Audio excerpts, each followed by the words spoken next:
then, so let's get into this. A good few of you said that you want to watch this. In fact, quite a lot of you did, and no one said they didn't, which is actually unusual because sometimes you put a poll like that up on Instagram and you've got a few trolls. So I presume all of you are going to like and subscribe on this video and give me some support. Now we've done all the formalities, let's get into this, right? So rewind to January and February of this year, and let's just talk about where I was at then, what got me started. So January, February, I felt as if I completely just lost myself in the lockdown, to be honest. And there was a moment where I just thought, I said, hold up, wait a minute, something ain't right. Yeah, and I was like, I need to find what I've lost. And what I'd lost was direction, purpose, clarity, and like I just felt like I was being a bit lazy. Not with like, the only thing that I felt I was being like consistent with was just my coaching business and keeping everyone on track then. But in terms of me, I felt like I was pouring out of an empty cup in my own training. And because I'd done 2 lockdowns and I found them relatively, like, not easy, but I got through them because I had the gym downstairs. But the 3rd lockdown, it was cold.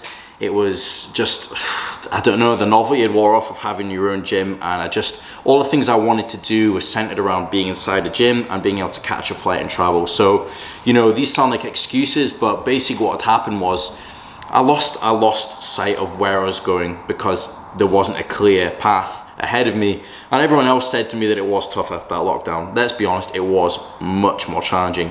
So here's the pictures of where I was at, and that is the worst shape I've ever been in my entire life.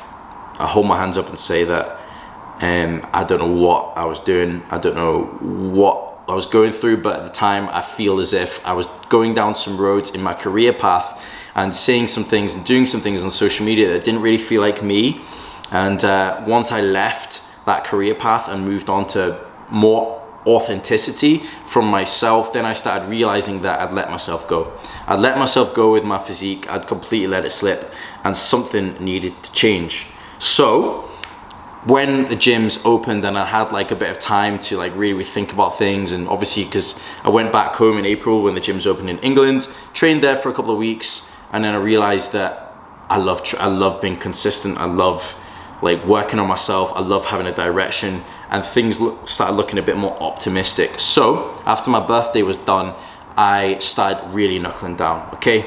And one of the big things I did to start with was I started really introducing more cardio, more walking, more moving, because I was doing, you know, I was walking and I was getting movement in, but it felt as if it was later on in the day and it wasn't really like pushing my body to kind of keep food rotating, keep food moving. So what I did was I started introducing a 40-minute walk every morning without food in my belly. Just got up, straight out, and for those of you that know me know that I do like to hustle in the morning. I do like to get up and get stuff done, but sometimes I do like to sit and chill, and that's what I was doing throughout the whole of the lockdown. I was chilling in the morning, and it was too much chilling, and then I felt as if I was just like piling in calories when I wasn't really moving as much. So there were a lot of bursts of movement that I did. I would get up and do 40 minutes, go back, have my breakfast, plan my day, then I would get out and walk to the gym, smash a big session, come back. I trained 4 times a week with a lot of intensity, all strength-based training, all extremely intense. My coach Andy took me through some horrendous leg days. Not horrendous actually, because I loved them really, and I'm not even lying. I'm sadistic. I do like a brutal session. So basically what it took for me to get through that was basically just complete clarity and knowing that I knew that this was going to be something that would help me, and I started valuing getting out of my bed every day and working on myself. If you really want to change where you are now, you have to value working on yourself. And I feel like I lost that value because I didn't really see a reason to do it, which isn't really a mindset that I'll ever get into again, but it was very easy for all of us to do that because it seemed like there wasn't much hope. So basically the things that really stuck out for me the whole of this time, and the reason why I love this lifestyle, is because I've been able to maintain this while socializing. I've been able to keep this progress going whilst having parties, and for those of my friends that are watching this, they'll testament to the fact that I was causing it at some of these parties. Like, I was just having fun, I was having a good time, and at the same time, I wasn't going crazy. I wasn't like being boring, but I was hitting a certain level where I knew that wasn't going to ruin my entire week of training, but it was also going to give me a bit of an actual recharge towards that. So yeah, along the way, I actually was social. I actually, you know, whereas in the past I hermit myself, and from what I've learned from doing shows in the past and bodybuilding shows and all that kind of stuff is that I actually 70% of that shape is good enough and it's sustainable for me, okay? And doing 100% of that will mean that I won't be able to enjoy life, and by the end of every single prep that I did as a bodybuilder or a physique competitor, I just felt socially awkward because I've been so like not involved in these situations, whereas this time I stood by my values, I stood by the things that I wanted to be doing, and the reasons why I lived the life I was living, and didn't let that bleed into the weekend in terms of like being completely like no. I just kind of was like, yeah, I'm gonna have a little bit of fun, dabble with this, you know, do this.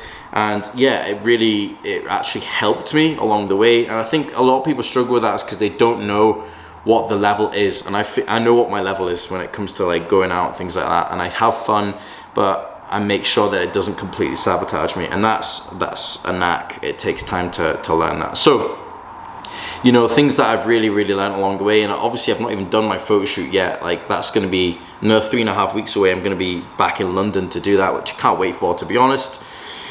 But big things I learned is that, you know, you shouldn't be completely restricted during these things, that you should have time to recharge, and like social occasions shouldn't drain you. Like, things should not drain you, they should actually give you more inspiration to get there. If they are and you're completely self-destructive, then you need to ask yourself why you're going that far. Are you doing it just because it's the weekend? You don't have to go that crazy, like, to actually have fun. And basically that's what I did along the way. I trained as hard as I could with every session, and you know, I went from a place where I was nearly like, a few times I was nearly ready to like give up on everything. Like, I give up on business, give up on my fitness journey. I don't even know where I was at in certain levels. Like, if you put the person I was then next to me now, I don't think I'd even know that person anymore. So, you know, without getting too emotional, but it was tough. I was on the phone with my parents a few times, just like, I don't know if I'm gonna actually be able to keep this going. But we got through it. We got through it, and I'm extremely grateful for everyone that supported me along this way, along this journey. And I feel an insane amount of gratitude towards everyone that's believed and that's like really inspired by what I've done. A lot of people have said some really nice things recently, which means a lot, to be honest. So plans going forward are to keep this life up for the next few weeks. I feel like I've already done the hard work, but all this will take now is for me to like just monitor what I'm doing a little bit more when it comes to the weekends, and just make sure I'm not going completely overboard. If I have 2 solid weeks before the shoot, I'll be ready to go again. So yeah, hopefully you found that useful. Please like and subscribe if you did, drop a comment. But yeah, this was a brilliant process, and if you could take anything from it, just remember to actually live your life along with everything that you're doing, but make sure that what you value most, if you value like progressing your physique more than you value like being hungover for 4 days, then make sure you're hitting levels at the weekends that make you happy, but don't completely ruin your progress with your week, your career, and all that kind of stuff. And never ever stay on a path that makes you feel like you're changing who you are, because that's what really took me here, and that's what put me out of shape. Was I felt like I was no longer myself, and I lost myself in the lockdown. So that's the real lesson here. And yeah, thank you for tuning in. I'll see you on the next one.